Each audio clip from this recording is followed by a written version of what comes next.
With Remus, what I wanted to show, if we were doing a heartworm injection on him, if this was day 1, we would be giving him an injection. We pull up the drug.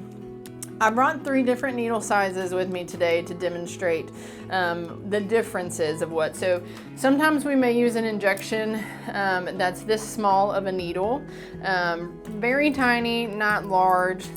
This next one is what you see when we're giving vaccinations to your pets. So this is a typical, just a small needle.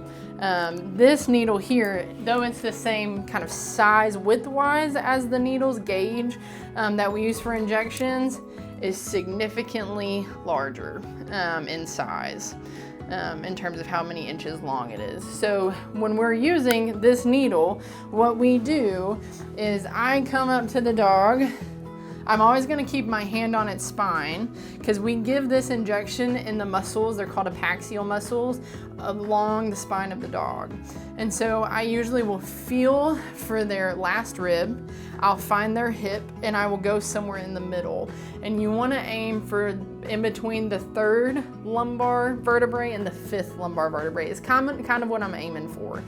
So I will go in the middle.